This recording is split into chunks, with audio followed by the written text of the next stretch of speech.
अच्छा तुम आ गई, क्योंकि मैं भी तुमसे कुछ कहना चाहता हूं। कितना फर्क है इस वक्त में उस वक्त में।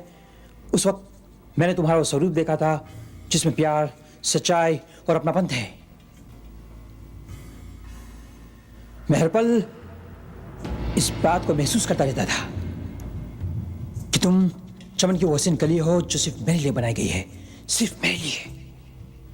लेकिन उस शाम जब मैं सिनेमा हॉल की ओर बढ़ा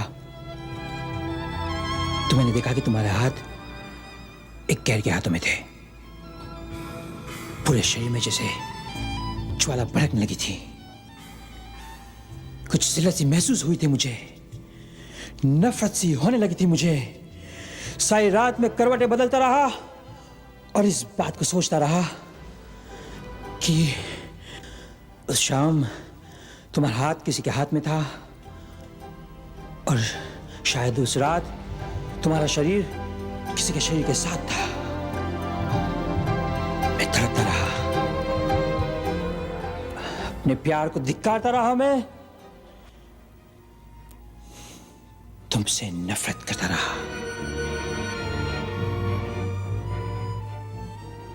और अब तुम आई हो मेरे सामने। तुम मेरे सामने आई हो ये कहने कि तुम मुझसे प्यार करती हो। ये सब बातें अमेरिकन लड़की की जिंदगी में आम होती है। इस बात का एहसास होना चाहिए था मुझे, एहसास होना चाहिए था, एहसास होना चाहिए था। कह दो जो कहना है वो सिर्फ 10 सेकंड तुम्हारे पास। कह दो प्रिया, कह दो। कौन हो तुम?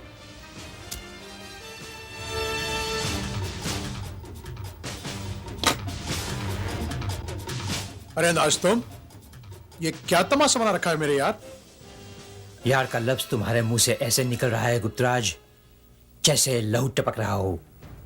बैठो, आज हम तुमसे कुछ बात करने आए हैं। क्या बकते हो?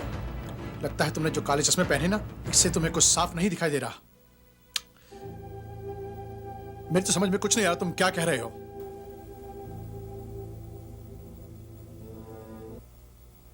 लो गुप्तराज, मैंने तो काले चश्मे निकाल दिए, लेकिन तुम अपने चेहरे से गुनाहों का नकाब कब निकालोगे ताकि दुनिया की हर चीज तुम्हें साफ दिखाई दे?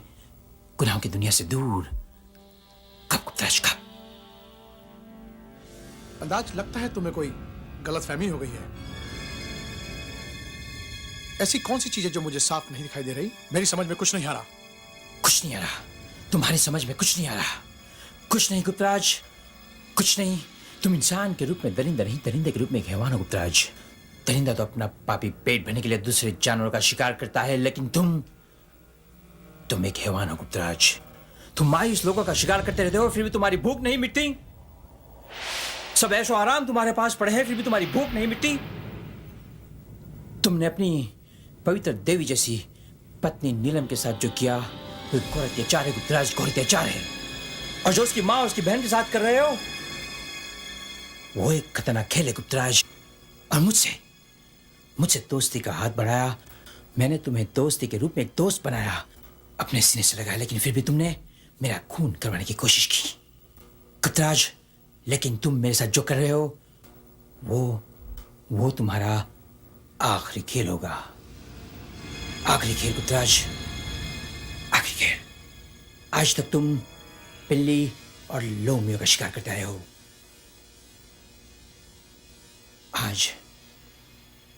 आज तुम्हारा मुकाबला एक शेर से हुआ है गुप्तराज।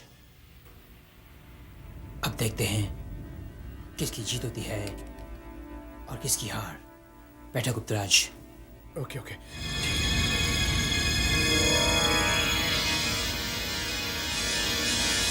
सब सर्किट्स बिजी हैं, लाइन नहीं मिल रही।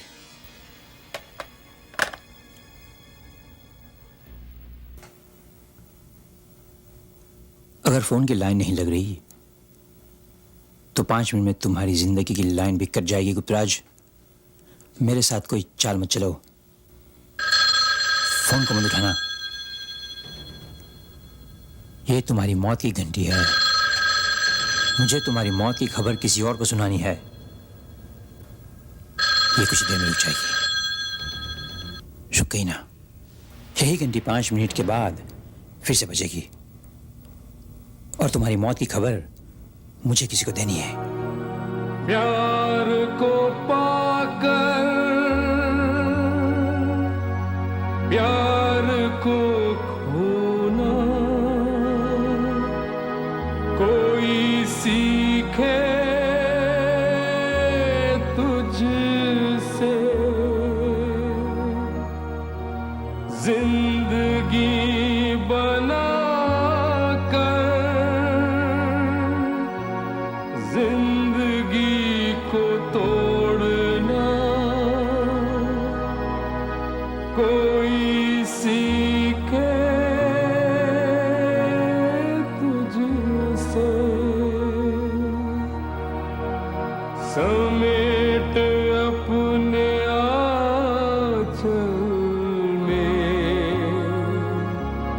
हम सफर चाहे जितनी। लेकिन एक बात याद रखना, उसे इस बात का पता ना चले कि ये तुम मेरे कहने पे कर रहे हो। गुप्त देवी पद्मा जी, होने वाले कत्ल का सबूत कत्ल होने से पहले आपके पास मौजूद था, फिर भी आप पुलिस के पास नहीं गईं क्योंकि आपका फायदा हो। इसलिए आप भी इस साजिश में इतनी हिस्सेदार हैं जितने के हम और आप शीशे के घर में रहने वाले हैं। हमसे पत्थरबाजी की तो आपकी सेहत के लिए ठीक नहीं होगा, समझी?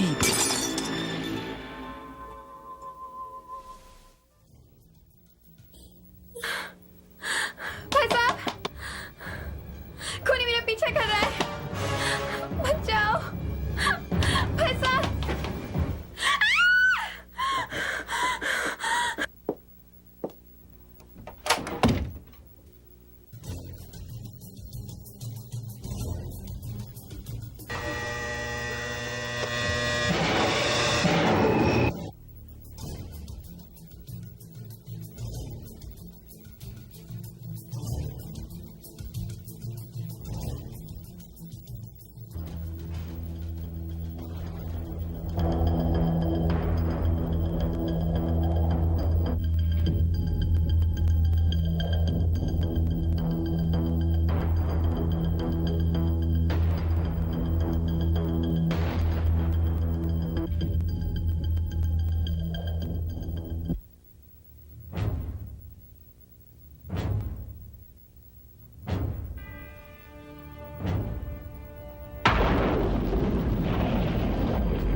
खूनी मैं तुम्हारी हवेली में आऊं। खूनी खूनी मेरे पीछे है, मेरी जान खतरे में है नाज।